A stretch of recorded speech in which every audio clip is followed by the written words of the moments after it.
வழக்கமாக எல்லா புகழும் இறைவனுக்குன்னு சொல்லுவாங்க. எல்லா புகழும் ரசிக பெருமக்களாகிய உங்களுக்கு. ஏன்னா நான் மோகன் நாங்கள்லாம் வந்து நீங்கள்லாம் இல்லாமல் நாங்கள் ஒன்றுமே கிடையாது. உங்களுடைய ஆதரவில் தான் எல்லாமே இருந்துக்கிறோம். இன்றைக்கி இனிய நண்பர் மோகன் அவர்களுக்கு பிறந்த நாள். ஸோ இவ்வளவு சிறப்பான நாளில் கோயம்புத்தூர் மோகன் அவர்கள் ப்ரொடியூஸ் பண்ணி விஜய் அவர்கள் வந்து டைரக்ட் பண்ண இந்த ஹரா இந்த படத்தையும் ரிலீஸ் பண்ணியிருக்காங்க.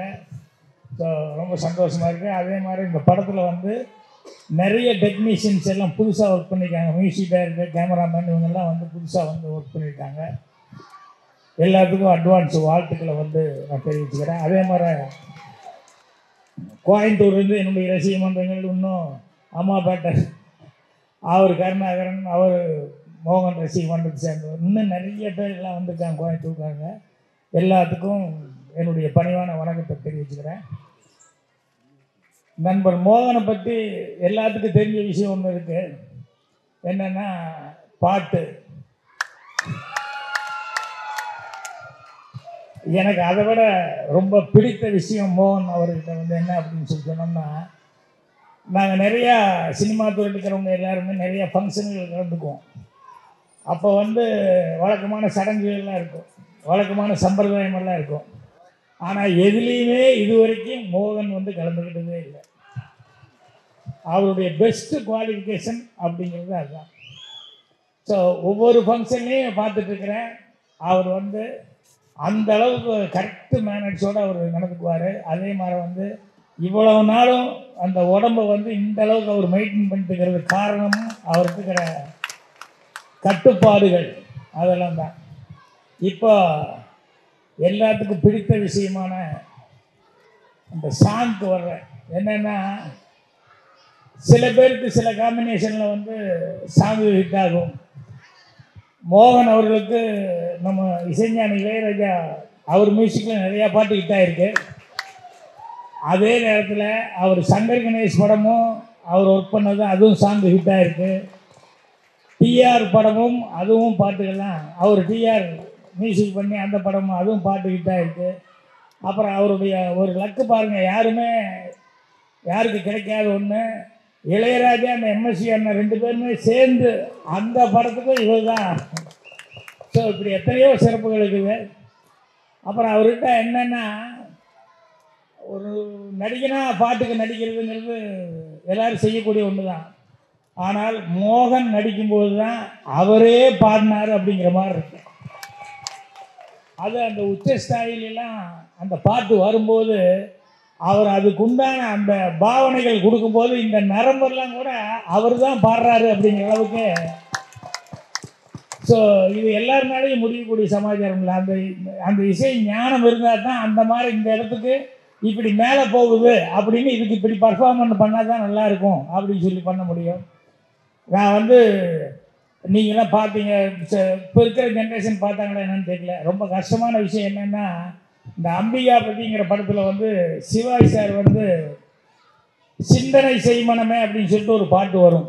அது வந்து 100 பாடல் பாடுற மாதிரி ஒரு போட்டி அதில் வரும் அந்த பாட்டு. அதில் என்னென்னா வெறும் பாட்டுக்கு லிப்பு கொடுக்கறது பெரிய மேட்டர் கிடையாது. அதில் இந்த ஸ்வரங்கள் வந்து சரிக்கா கமப்பா அப்படின்னு சொல்லிட்டு அந்த ஸ்வரங்கள் வந்து கண்டினியூஸாக அதிகமாக வந்து ஸ்வரங்கள் வந்துக்கிட்டே இருக்கும் பாட்டில். சிவாஜி சார் மிஸ் பண்ணாமல் வந்து எல்லா ஸ்வரத்துக்கும் பிரம்மாமல் வாயை செய்ப்பார். அது வந்து அந்த மியூசிக்னால இருந்தால் மட்டும்தான் அதை செய்ய முடியும்.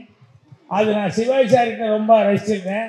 அதே மாதிரி வந்து அந்த இந்தி நடிகர் ஷம்மி கபூர், ராஜ் கபூர், ஷம்மி கபூர், சஞ்சய் கபூர், இந்த ஷம்மி கபூர் இருக்காரு, அவர் வந்து இன்னைக்கு வரைக்கும் பாட்டில் நடிக்கும்போது ஒரு பாட்டில் அந்த லைன் முடியும் போது டிங் அப்படின்னா அதுக்கு ஒரு சின்ன ஆக்ஷன் பண்ணுவார். ஒரு சின்ன ரிதத்தை கூட விடாமல் அவர் பண்ணுவார். அந்த அளவுக்கு வந்து மோகன் வந்து பாட்டில் வந்து எல்லாமே கான்சன்ட்ரேட் பண்ணி பண்ணுவார். அதுதான் அவர்கிட்ட ஒரு சிறப்பான சமாச்சாரம். ஸோ இது எங்கேயும் அதிகமாக சொல்கிறதுக்கான வாய்ப்பு கிடைக்கல. இன்றைக்கி அவர் பிறந்த நாளில் இந்த வாய்ப்பு கிடைச்சி எனக்கு ரொம்ப சந்தோஷமாக இருக்குது. அதே மாதிரி நம்ம விஜய் அவர்கள் வந்து அவர் முதல்ல வந்து நம்ம சாருகாசன் சாரை வச்சு ஒரு படம் பண்ணணும்னு அவருக்கு எப்படி அந்த தாட் வந்து என்ன மாதிரி கதை அப்படிங்கிற மாதிரி அவர் திங்க் பண்ணி அதை பண்ணியிருந்தார். அதுக்கு அடுத்தது யாருமே இந்த ஹீரோனே நினைக்க மாட்டாங்க. நிக்கல இவர் பவுடர் படத்தில் வந்து இவர் ஹீரோவை வச்சு படம் பண்ணார். இப்போ நிச்சயமாக மோகன் அவர்கள் வந்து இந்த பாட்டெல்லாம் பார்க்கும்போது இதெல்லாம் பார்க்கும்போது டெஃபினட்டாக வேறு மாதிரி அவர் மோகன் அவர்களை காமிக்கணும்னு சொல்லி அவர் ட்ரை பண்ணியிருக்காரு அப்படிங்கிறது. மோகன் அவர்களும் இவ்வளோ கேப் விட்டு பண்ணுறதுனால வந்து கண்டிப்பாக ஒரு நல்ல ஒரு கேரக்டரில் ஒரு இன்வால்மெண்ட் கிடைக்கிற அளவுக்கு அவருக்கு ஒரு கேரக்டர் கிடைச்சிருக்கும். அதுதான் ரொம்ப இன்வால்மெண்ட் ஆகி நடிச்சிருக்காரு. பாட்டை பற்றி மியூசிக் டைரக்டர் பற்றியெல்லாம் ரொம்ப சிறப்பாக அவர் சொல்லிக்கிட்டு இருந்தார்.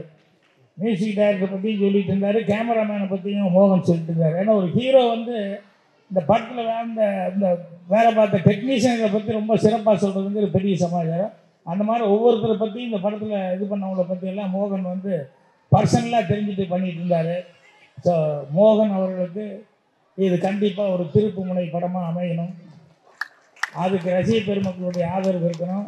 இப்போ எப்படி இந்த ஃபங்க்ஷன் வந்து பிறந்தநாள் ஃபங்க்ஷன் வந்து ரொம்ப கிராண்டாக நடக்குதோ அதே மாதிரி இந்த ஹரா படத்தினுடைய அந்த ஃபங்க்ஷனும் கிராண்டாக நடக்கணும் அப்படின்னு சொல்லி ஆண்டவனை பிரார்த்தனை பண்ணிக்கிறேன். அட்வான்ஸாக இதில் வேலை பார்த்த எல்லா டெக்னீஷியனுக்கும் என்னுடைய மனமார்ந்த நல்வாழ்த்துக்களை தெரிவிச்சுக்கிறேன். தேங்க்யூ மோகன், அகைன் ஹாப்பி பர்த்டே. நன்றி. கரெக்ட் டைம் கொண்டு கொடுத்துருவியா? இந்த வெள்ளந்திங்கிறது ஒருத்தன் வேற சூப்பர் ஒருத்தன்னு சொல்லுவாங்கல்ல, எல்லாரும் கஷ்டப்பட்டாங்க கூட பேர் வாங்குறதுக்கு இவர் வாங்கிட்டு இருப்பாரு.